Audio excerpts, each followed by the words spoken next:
In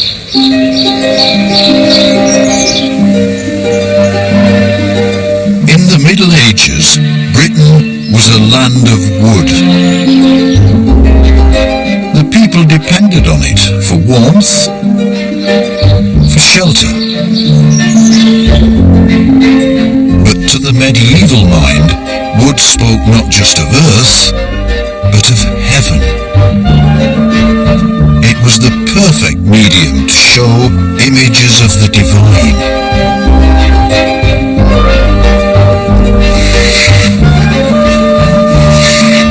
This film will look at how carvers and carpenters transformed tough, gnarly oak into stunning objects to worship. In medieval times, as that soared up, it must have been wonderful, just wonderful. We'll see how carvers decorated places of worship as the church secured its grip on the nation. We think, of course, that they were primitive, that they weren't great artists. We've not changed greatly. Their skills were enormous.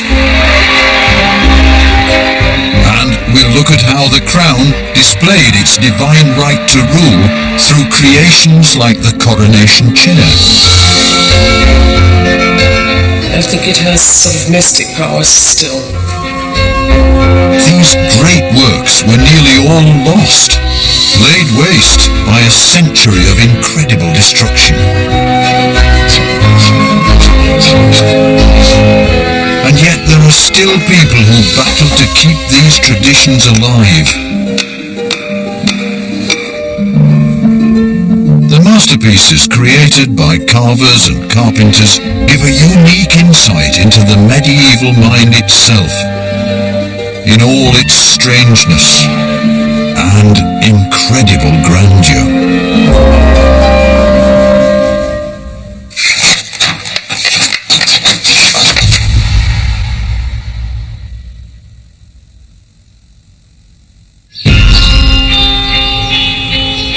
This is the story of a lost world, a world destroyed by image breakers and Puritans who wanted to return the nation to a state of godliness. And churches and cathedrals were to be their battlegrounds. During the Reformation of the 16th century, Henry VIII began a cultural revolution. Religious imagery was stripped away, a distraction from the Word of God. This destruction was continued by radical Puritans during the Civil War of the 17th century. An incalculable amount of religious art was lost, as woodwork was destroyed by fire or the axe.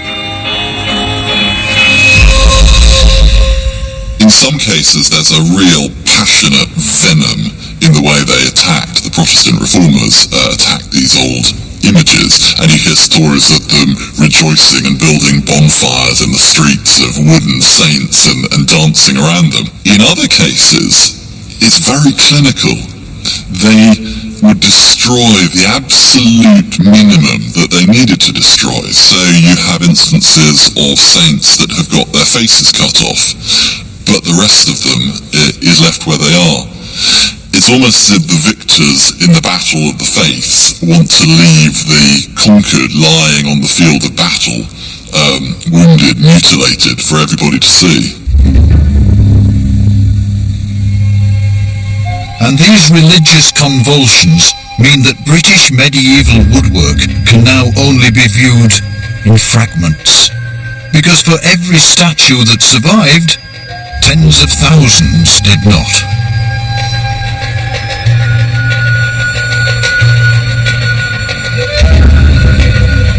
These image breakers caused far more damage than they knew. In their religious frenzy, they ended a woodworking tradition that stretched back thousands of years. Because wood had been fashioned into images of the divine long before Christianity even came to Britain.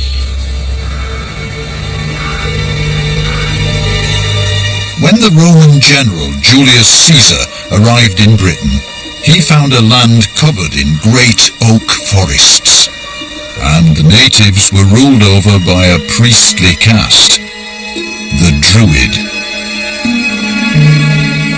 Druids played a very important role within the Celtic society. They were lawgivers, they were soothsayers, in many ways they were seen as magicians. And their name, if you think about it as two parts, Dru and Wid, that can be seen as oak knower or knower of oak. And this idea that the Druids had this knowledge of the oak tree, this wisdom of wood, that's so important for both their rituals but also their understanding of the world. Little survives from these strange tree rituals practiced by Druids. But hidden away in this storeroom at Exeter Museum is a unique survival.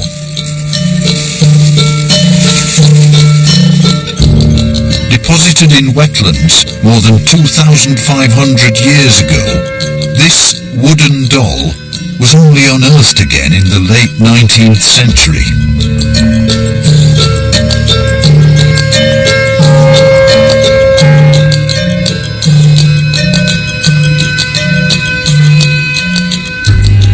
So we've got a little figure carved from a branch of an oak tree. The wood was green, so fairly fresh. So he's got his head covered in what seems to be a sort of resin, then a body, missing the arms. There's a hole about here where the arms would have slotted through. And then he's got an erect phallus, so it suggests fertility, I think. And that maybe also suggests that it's not just a wooden toy, that it is part of the ritual world, that it is part of their ritual life. I mean, it's a very special object to me. I curate thousands of objects in the museum, but to look into the eyes of a fellow from 2,500 years ago is something very special. To kind of wonder how he would have been used, how it came to be deposited in the wetlands.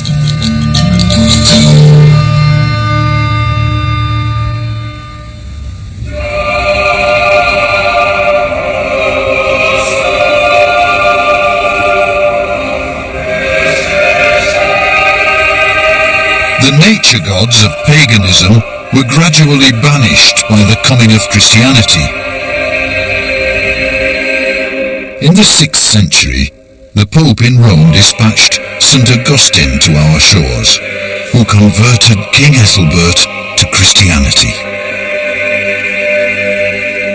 With this great symbolic moment, you might think that nature worship would come to an end.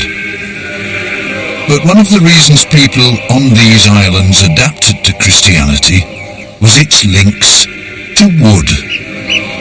Wood is important within the Christian religion, partly because of its Old Testament heritage. In the book of Genesis, of course, the most important event takes place when Adam and Eve eat from the tree of knowledge. And that brings about the original sin, and it's only with the death of Christ on the next tree, the tree of salvation, the crucifix, that original sin is wiped out. So trees sort of bracket the entire Christian faith.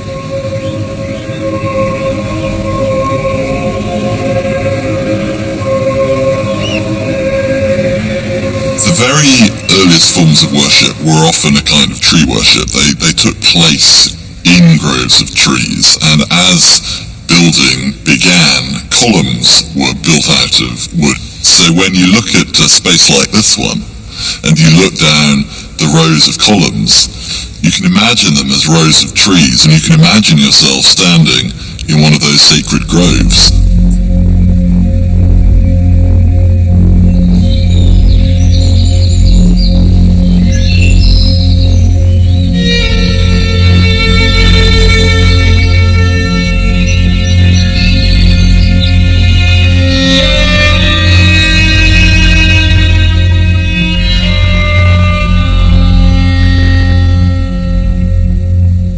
is the oldest wooden church, not just in Britain, but the whole world.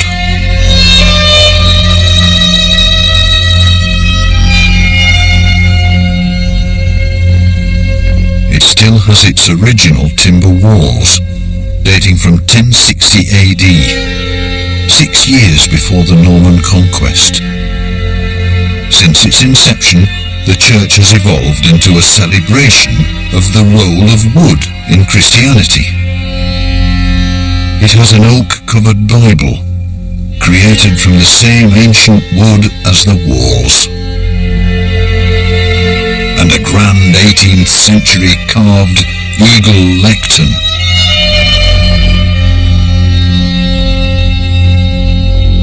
And there are images of Edmund the Martyr, the original patron saint of England, who was killed after being bound to a tree. The word Greenstead means a clearing in the forest. There is a suggestion that it was built on a pagan temple or site. For the trees, wood timber would be very important because it is in the middle of the forest, and you would have had people worship him here, which were those who were working within the forest, foresters, charcoal makers, etc. It's always very quiet, it's always very peaceful, and no matter how many times I visit, there's always something that you notice that you didn't notice before. Maybe because of the light, you see something in a different perspective. Maybe it's because of the atmosphere within here. Maybe it's just the calm and peacefulness of the churchyard outside.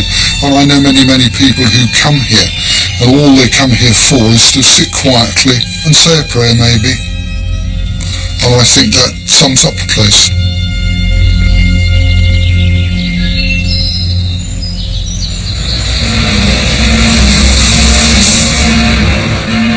But for all the triumph of Christianity, it seems as if people weren't quite ready to abandon the ancient tree myths.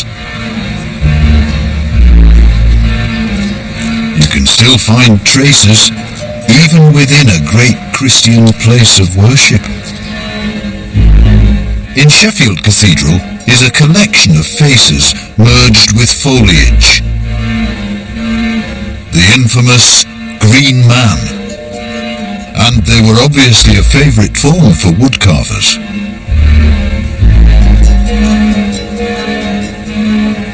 I think that you can see in the Green Man the artist's response to nature, because some green men are screaming and some green men are laughing, and it feels like the person who's created them is putting something of their own response to being surrounded by forest or marshes or whatever, as they would have been in those days, into the Green Man itself. The great majority of green men are pretty blank. It's almost as if they've become trees themselves. Green men proliferated in churches up and down Britain. The spirit of the forest invited into Christian places of worship. And he lives on even in the 21st century.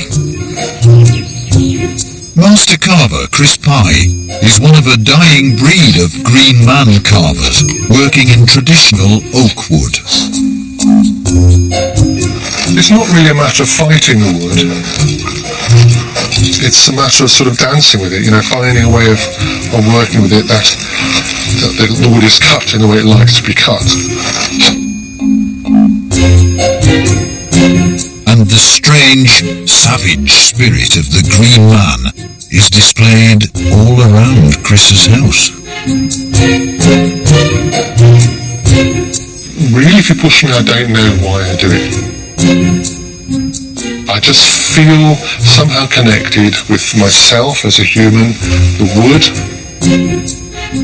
and this way the Green Man and the wood are actually combined, so that the leaves are part of the face, the wood man. When I carve a Green Man, there's this great sort of sense of tradition and hierarchy. I was taught by somebody, who was taught by somebody, who's taught by somebody, and so on, who knows by somebody who carved a green man. And Chris uses the same tools and techniques as those early carvers who created the first green men. A very typical carving tool is probably about 140 years old, I think. It's still able to be used, and it will be used for another, several generations. And on the handle we have 1, 2, 3, 4, probably, with my own name, 5 names. So there are a number of carvers who've had this tool before me, and eventually this tool will go to another carver who'll put their name below mine. So you have this ghost of the carvers using these sort of tools quite present on my bench as I'm carving, and I think that's really fascinating.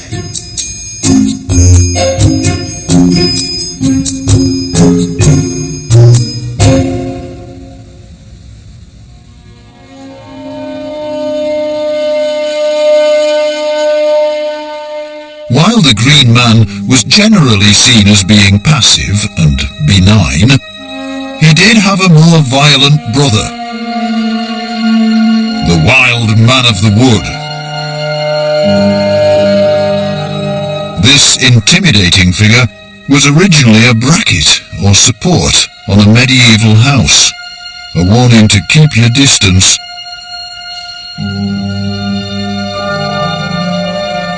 The bracket depicts a wild man standing with his club. He's standing on top of a grotesque dog-like mask. He's literally under his heel. And the wild man is a fascinating character in medieval culture. He's known from at least the 12th century and probably long before. And he is a symbol of strength, of virility. That's very clearly emphasised by this enormous phallic club that he's holding. He's a symbol of unreasonable urges. He symbolises too the natural life force that is running through trees, and it's particularly fascinating to remember that a bracket like this would have been carved from green or unseasoned timber. So, as it were, the life force in the timber has been converted into this wonderful figure.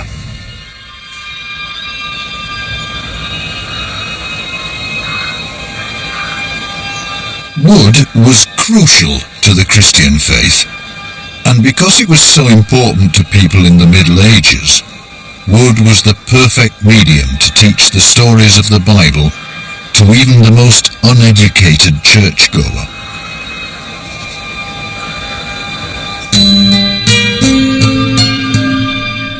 One of the most important biblical figures for medieval worshippers was the Old Testament figure of Jesse, who was always depicted at the base of a tree. He was seen as the root of Christianity, the start of a royal line that would eventually lead to the birth of Jesus Christ. In medieval society, your bloodline was all important, and Jesse was proof that Jesus came from noble stock. And on the English-Welsh border, Jesse was to take on a truly remarkable form.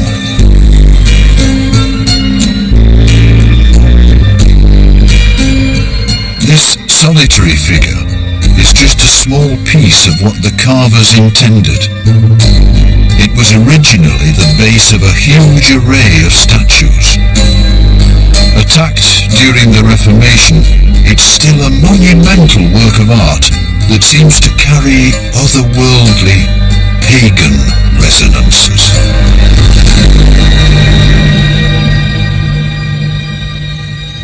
It's the recumbent figure of Jesse, who was the father of David. It's the visual aid for Christianity, because that piece going up there actually continued with figures on either side to represent all of the forebears of Joseph, who was the putative father anyway, of Jesus. And it showed all of this lineage, and it was to fulfill the prophecy in the book of the prophet Isaiah that when the Messiah comes, he will be of the house of David, the stem of Jesse. So for an illiterate population, this was him telling them what it was all about. And you will see this sort of indent here where there would have been a jewel.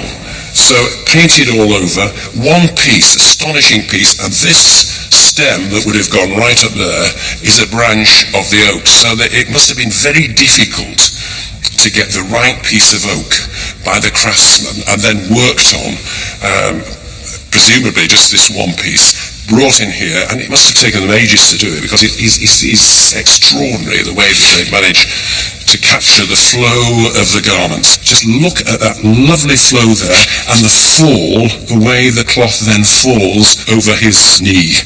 You can see the belt. Look at it here. There's the crosspiece just falling away, and the buckle. It's natural, and I think that's what is so very, very clever about it. And we think, of course, that they were primitive and crude. There's that general feeling of people that they weren't great artists. We've not changed greatly. Their skills were enormous. As the church grew in power and wealth, it embarked on a great construction project. This building boom was to see places of worship in every town and village across the land. And the demand for carpentry only increased as wood carving became a trade. As early as the 13th century, a carpenters' guild was set up to ensure the quality of their work. There was a strict hierarchy in place, with labourers at the bottom doing all the wood preparation, apprentices and journeyman carvers in the middle creating more detailed work. But at the top was the great figure of the master carpenter. Master carpenters were gentry. They were highly respected men who travelled widely from commission to commission. I think these craftsmen were highly respected artisans, well paid comparatively, but unlike our image of 20th century artists, the work they were doing was not self-expression, to put it like that. They were providing a product. And there's one place these craftsmen wanted to work. East Anglia was one of the richest areas of medieval England because of its thriving wool trade. The most prosperous people in the region spent their money on creating and furnishing magnificent churches that both honoured God and their generous donors.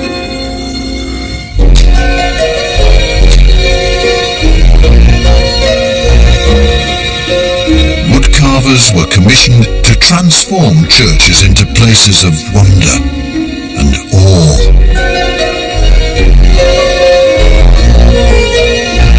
And the grandest, most theatrical of all this decoration was the rood screen.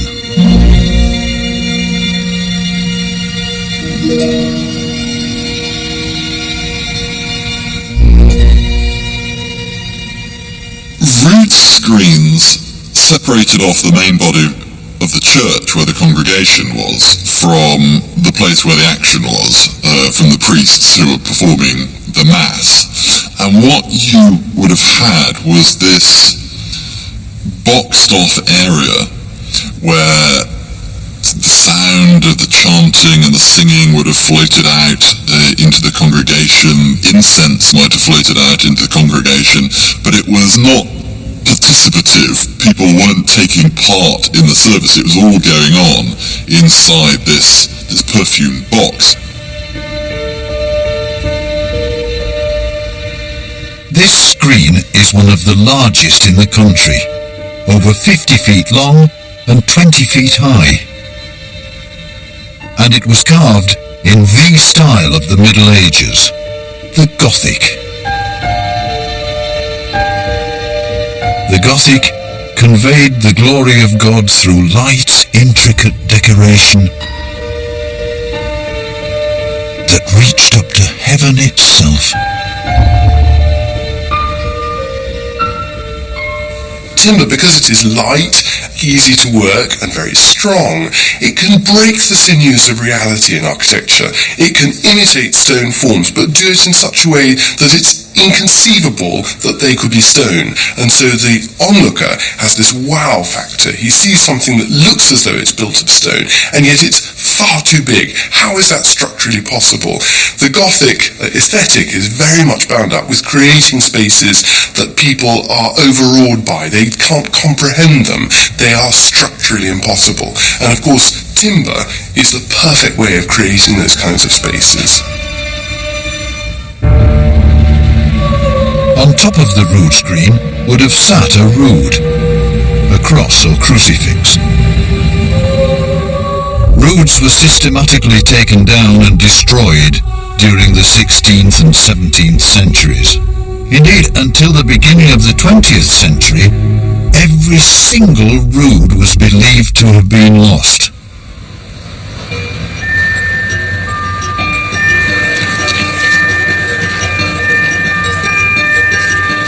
But in 1912, a remarkable discovery was made.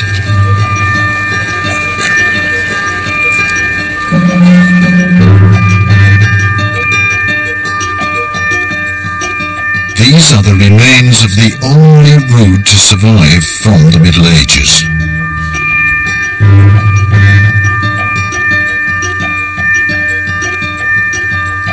It was discovered in the walls of a church in Gloucestershire. I think it speaks very powerfully about the way that people valued these images, and that somehow when you're looking at, from a medieval perspective, when you're looking at an image of Christ dead on the cross, all of the kind of religious emotion that stimulates as you gaze upon it, I think we can't really underestimate how deep that went, you know. I mean, it is an extremely beautiful piece, and there is something very particular about the quality of wood that animates these sculptures and makes them lifelike. There's a degree of naturalism in this, I think, particularly in the way that death is rendered, that I think probably did create strong connections with the congregation. I do have a very strong response to it, not least of all because it is, both fragments are so incredibly fragile. Now, part of their history, of course, is that they were immured in this church wall. They largely rotted as a consequence of that, and they rotted from the inside out. So in fact what you're looking at are essentially like two eggshells. There isn't anything in the centre of them. But it makes me even reluctant to handle them, because there is something so ephemeral about them that you feel that they could just really dissolve and disappear.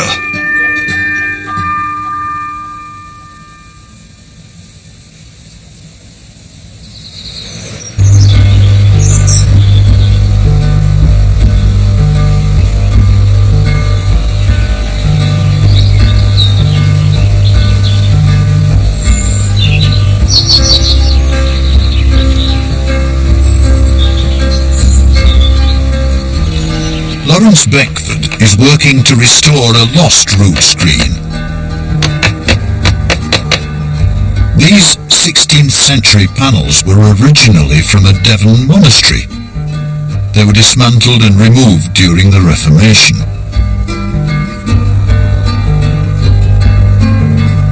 They only survived because they were reincarnated as a chimney piece in a local stately home.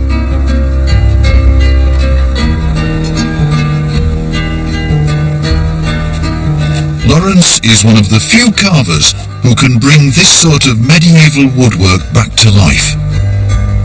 He's recreating what was lost in fresh oak, which will then be stained to fit in with the rest of the work. And Lawrence has a special affinity for rood screens.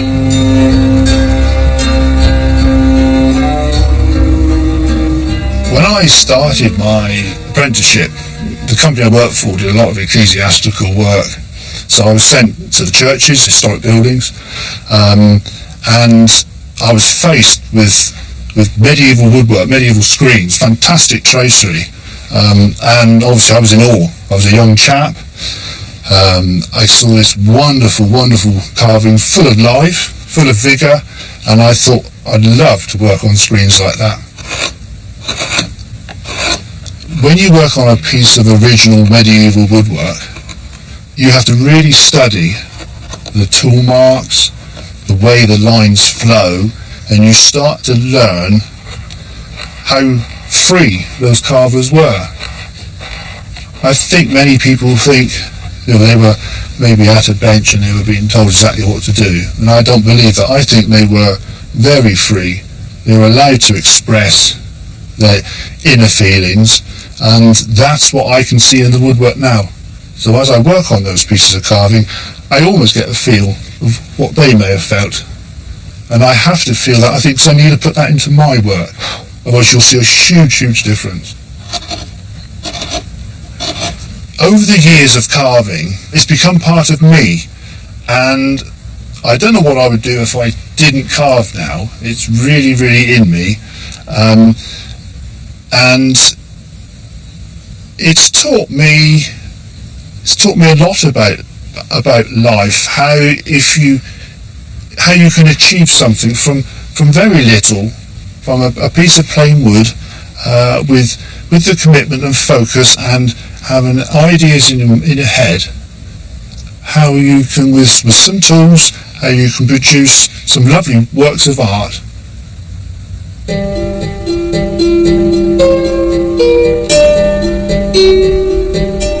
As well as roofs and rood screens, medieval carvers became masters at enriching the performance of sacraments within a church.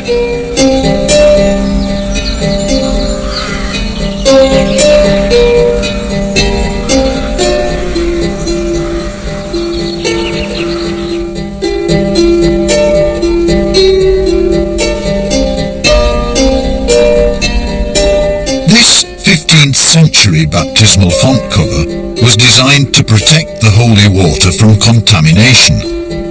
Some said even from theft by witches.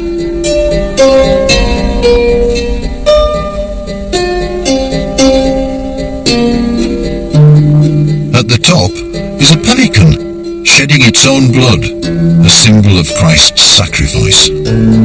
On the count of 3, from underneath, just slowly up. 1, 2, 3. It's also a great feat of medieval technology. It retracts upwards like a telescope. In medieval times, as that soared up, it must have been wonderful. Just wonderful. But this font cover is not just an incredible work of art, it's also a miraculous survivor.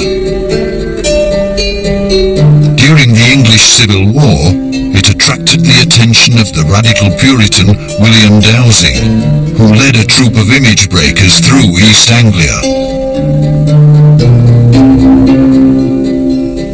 Well, in the 1640s, William Dowsing was appointed to destroy any religious symbols in Suffolk. His officers came to Ufford, where the church wardens and the other people of Ufford resisted their admission. He could not get into the church. So he came again later in that same year to inspect the church, inflicted a great deal of damage, but describing the font cover as glorious, he let it be.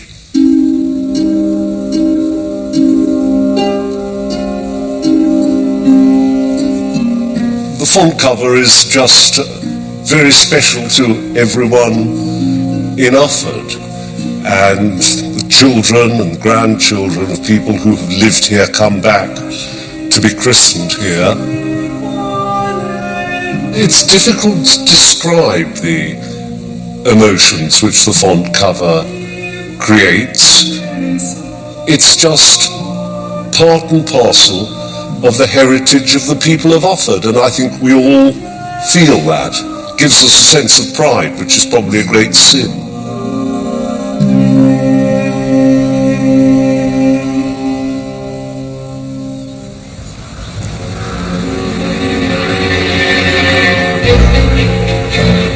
But carpenters didn't just create images of the divine for churches. They could also conjure up visions of damnation.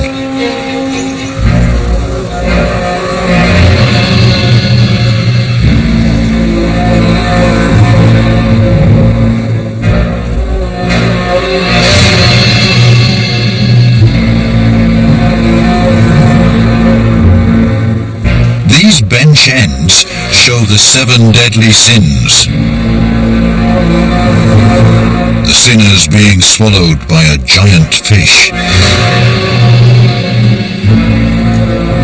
Here you can see 2 lovers embracing, showing the sin of lust. Here a drunken lout pouring wine to show the sin of sloth. And here you can even see avarice with his little money bags. For a largely illiterate population, this was a visual reminder to obey God's law. In the Middle Ages, where there's a sense of order, there is also a corresponding sense of disorder. So the ordered universe, God's universe, has its exact mirror opposite, the disorganized, the chaotic, the evil. And it's in articulating that evil, or that opposite, that the good and the ordered is reinforced.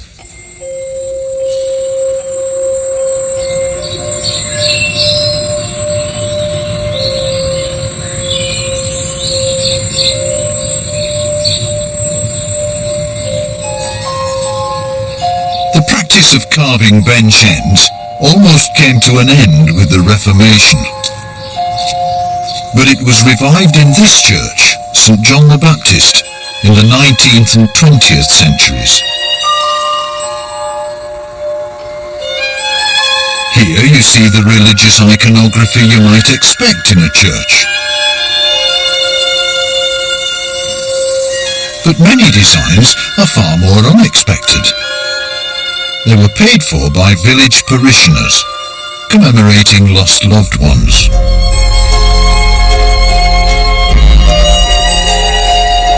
This bench end was for a stonemason, showing his mallet and chisel.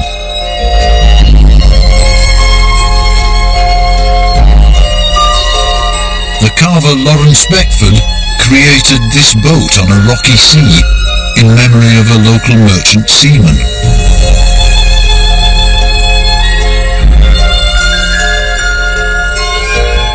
And this intricate foliage scene for the rector's wife who died in the early 90s.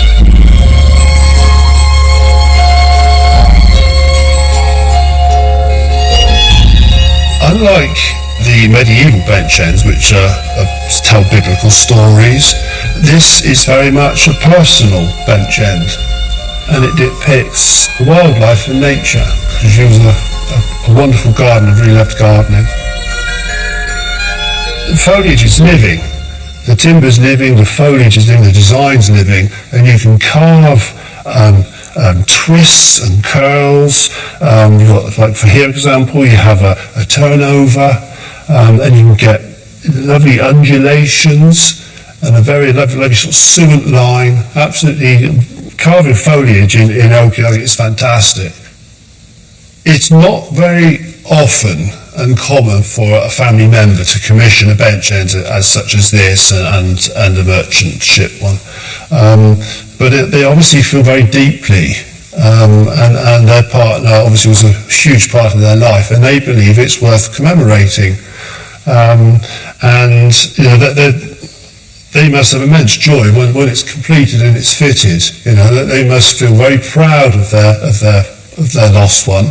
And I think it's a fantastic recognition of that person's life. You know, it's wonderful.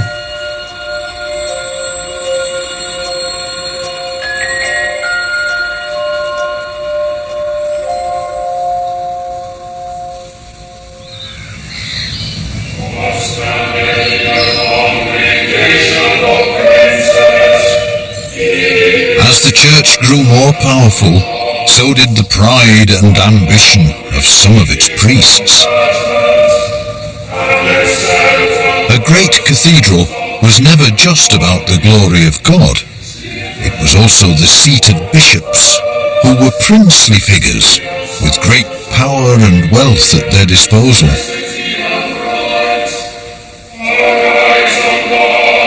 Much of the splendour of Exeter Cathedral is because of the extravagant and rather proud Bishop Walter de Stapledon. In the early 14th century, he was given the bishopric of Exeter. A year's revenue from the cathedral was spent on a great feast to celebrate his enthronement.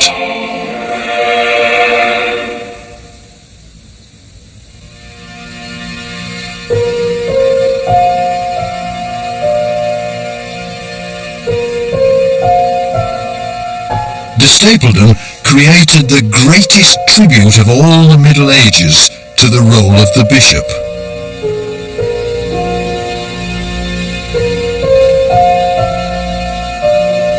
A special place within the cathedral reserved just for him, where he would sit in splendour before his congregation.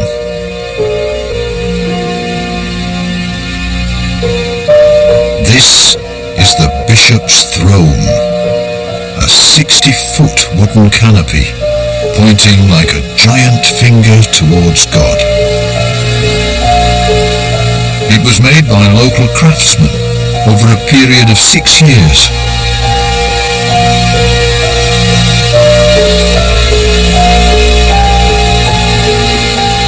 Almost hidden in this grand confection is the Apostle St. Peter, the first bishop of Rome, showing the bishop's role had a direct link to Christ himself.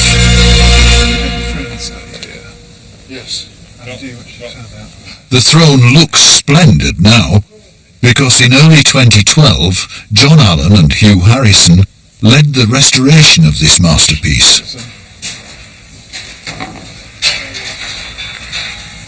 The throne was covered in scaffolding, which allowed them to explore areas even the bishop wouldn't have seen. Oh, there we go.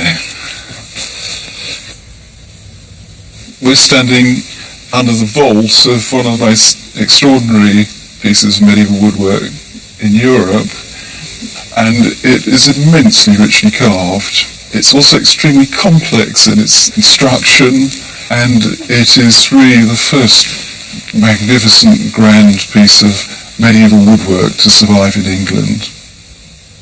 They carved it with such verve that you can still see the chisel marks. In fact, one of the carvers, he had a nick in his chisel, and you can actually see the little lines where the wood isn't cut because of the nick in the chisel. And you can think, he must have been not very happy and had to send his chisel back to the blacksmith probably the next day to get the nick taken out of it.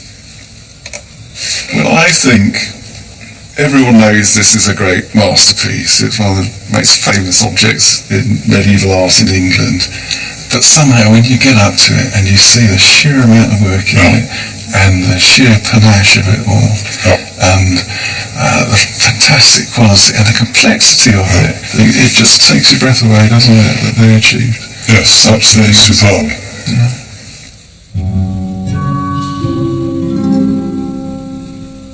But Exeter also shows that while woodworkers could master the profound, they could also be ridiculous.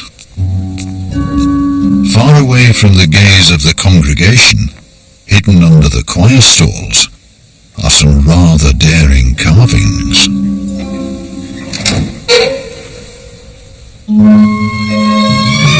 Monstrous mythological creatures. An alluring mermaid.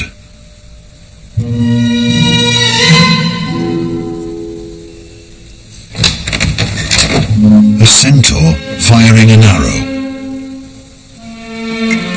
These remarkable objects are called misericords, places to rest during prayer. It comes from this idea of the seat of mercy, but because the seat was actually underneath the bottom of somebody, you couldn't really have sacred depictions there. It's amazing some of the scenes that survive on these misericords. because of just the cheap material. And I think people were carving fabulous beasts and animals and dragons and wyverns and all the rest of it just because it's fun.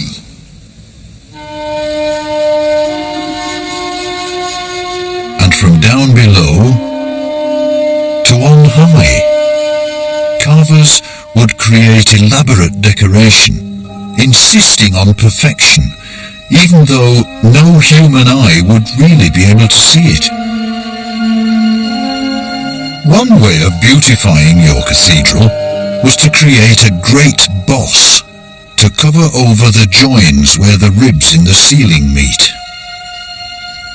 This amazing chunk of oak is one of the oldest objects in our collection, made at the very beginning of the 14th century, and it's a ceiling boss from St Albans Abbey in Hertfordshire.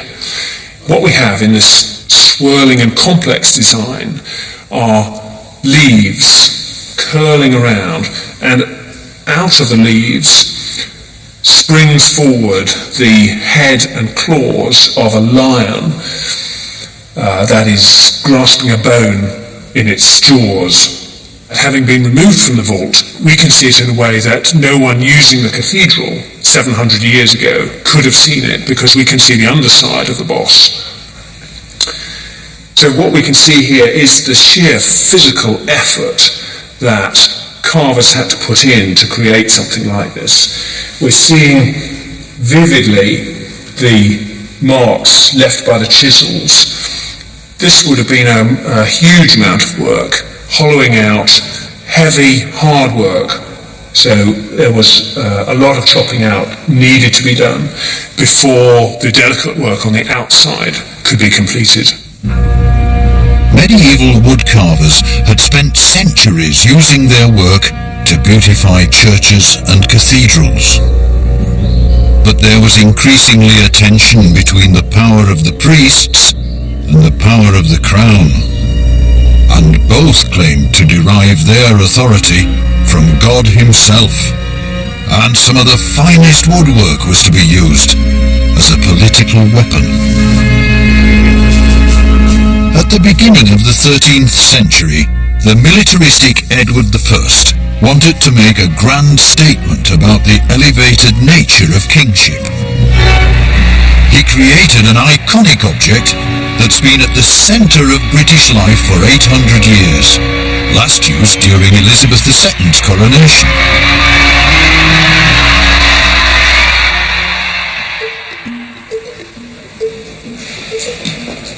Edward's coronation chair, which has crowned monarchs since the Middle Ages, recently underwent restoration in Westminster Abbey by the conservator Marie-Louise Sowerberg.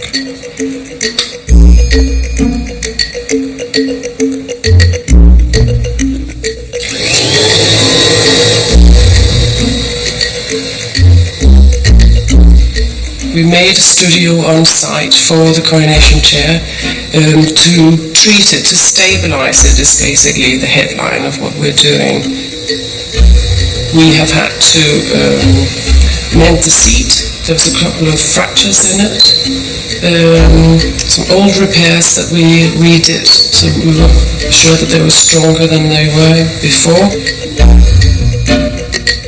The chair has received a battering since its creation. The Victorians tried to tone down its gilding through varnishing it brown.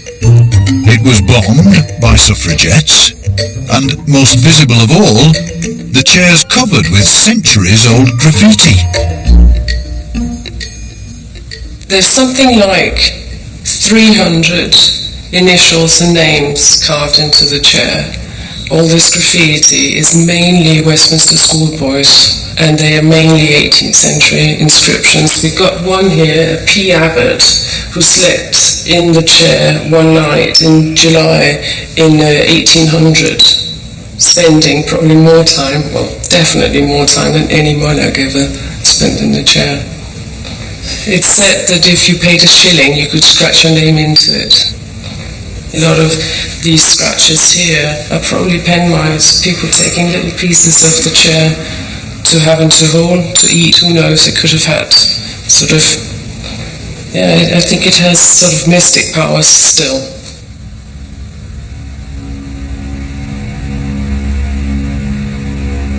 One of the earliest monarchs to receive his coronation on the chair was Richard II in the late 14th century.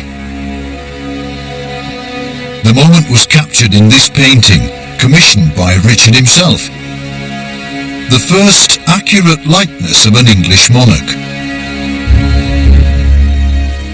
Richard was the first king to insist on being the sole ruler in the kingdom, with the nobility obeying him absolutely. He demanded to be called Royal Majesty, a new invention, and for his subjects to bow the knee in his presence. But he made his greatest statements about his belief in his omnipotence through art.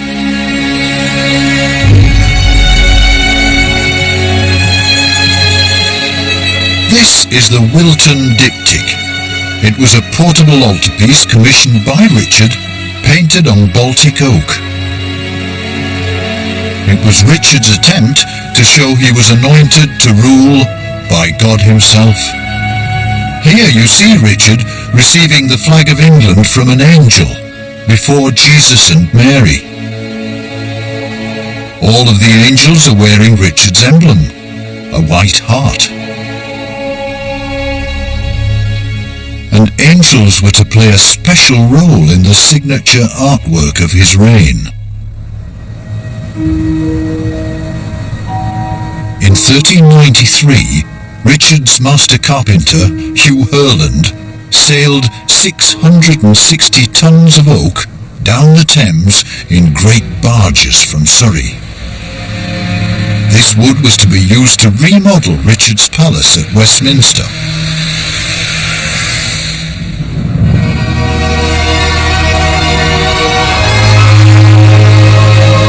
The result has been called the greatest work of art of the Middle Ages. A magnificent, freestanding roof decorated with angels.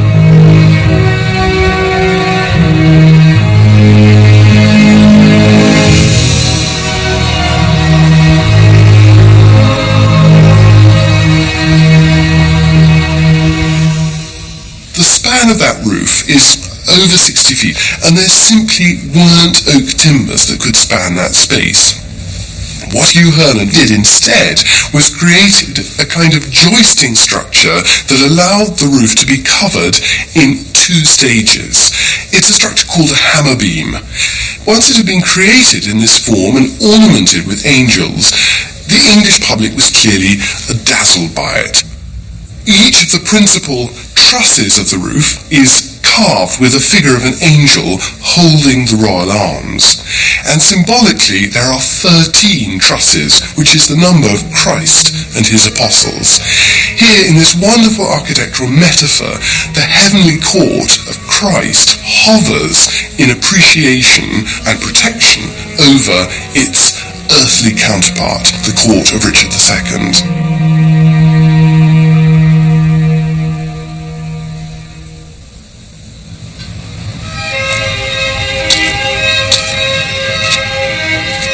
The increasing ambitions of the monarchs inevitably led to battles with the other power in the land, the Church. The uneasy relationship between the two unravelled in the 16th century under the reign of King Henry VIII. Henry saw the wealth and influence of the Catholic Church in Rome as an obstruction to his own power. He was the first monarch to declare that he should be the head of the Church of England. And this schism is all revealed in one remarkable object.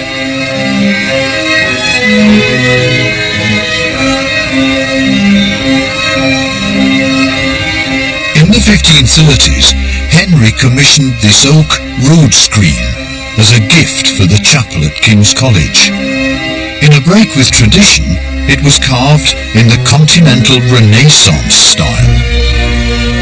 It's less a religious object than an unashamed attempt to project the power of the monarch. It contains not just the initials of Henry VIII, Henricus Rex. It also has the name of his wife, Anne Boleyn, Regina Anne. And it's covered with images of military might rather than saints.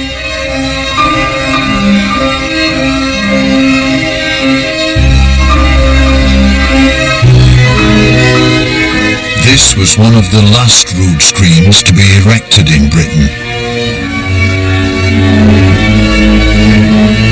The effect of the union of Henry and Anne unleashed the turmoil of the Reformation, and the many wonders created by woodworkers over the centuries are now about to be destroyed.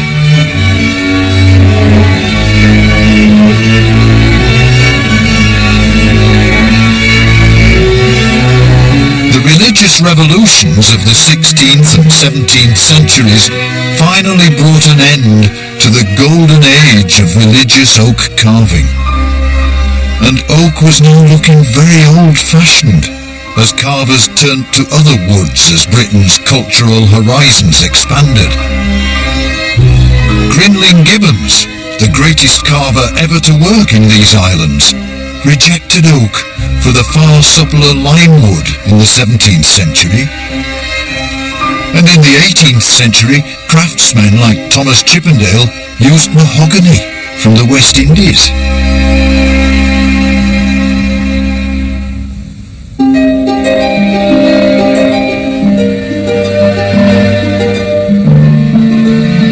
But at the turn of the 20th century, one man was to revive the lost art of oak carving.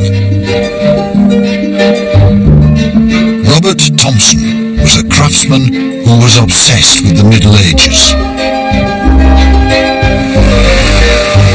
Based in the tiny Yorkshire village of Kilburn, he wanted to turn the clock back to before the Reformation, bringing fine oak carving back into churches.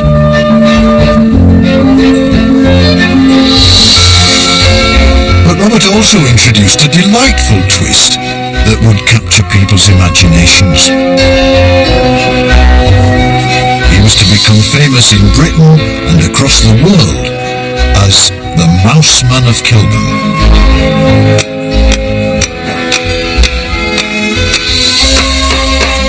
The Thompson family business is still thriving and keeps faith with Robert's vision of handcrafted, medieval-style workmanship.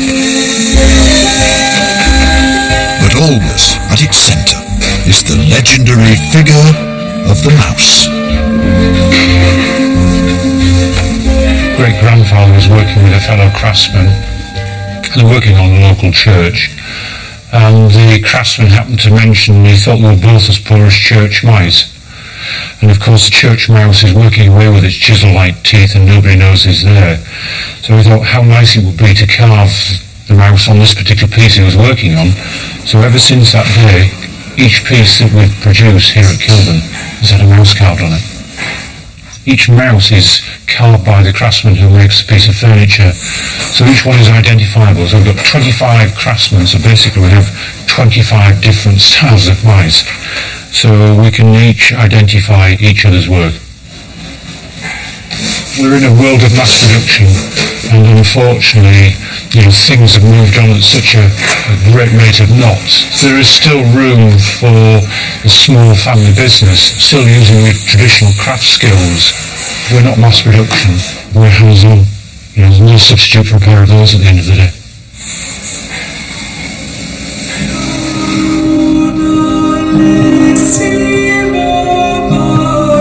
The wonders of the Middle Ages can still be glimpsed in our churches and museums.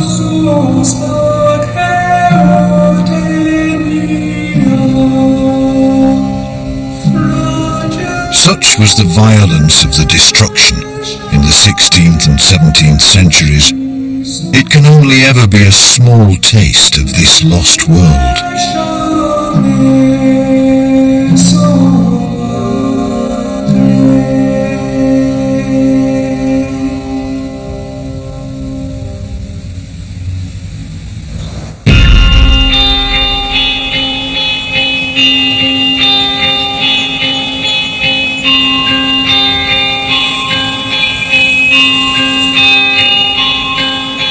But one final object shows that this type of religious art still holds a ghostly presence. In the 16th century, this church was attacked by Protestant reformers. Its lavishly decorated rood screen was whitewashed and painted over with passages from the Bible. Yet, over the centuries, something remarkable happened. The faces of Jesus and the saints began to bleed through again.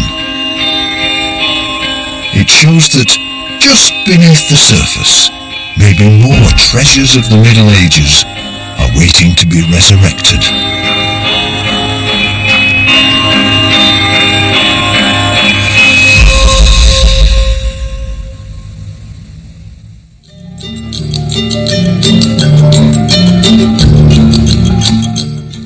And after such breathtaking beauty created hundreds of years ago, we move to the present day and three blokes taking your breath away for other reasons. It's Top Gear, a new series on BBC HD Next.